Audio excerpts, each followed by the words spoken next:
Today we are fixing white rice in our Instapot, and it is so easy, you're not going to believe it. You're going to love it. So let's get cooking.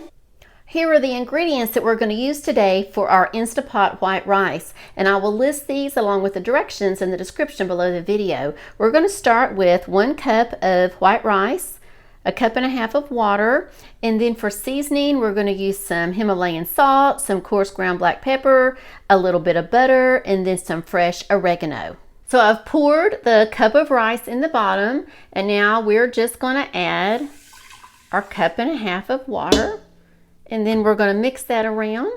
Let's mix it up really good. We're going to put our lid on. So we're going to go up here at the top. We're going to move our little switch to seal.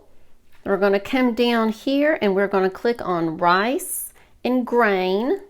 And we come down here and we want to set this on low. So there we go on low. And then for the time, we're going to set the time on 8 minutes. And then we're going to click start. And there we go. We're preheating and we'll be back in a few minutes. Our rice has finished and we did a slow release. We let it release itself. And so now we're going to open it and see how we did.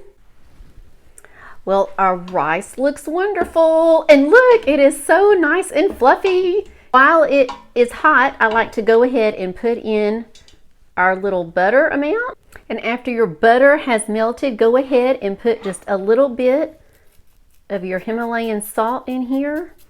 Gives it just a little nice little flavor. And then take just a little of your coarse ground black pepper and just put all across the top. Gives some nice color. Here we go, nice, perfect, fluffy rice. It smells wonderful and it does taste great. Check out that next video and I'll see you over there. Bye-bye.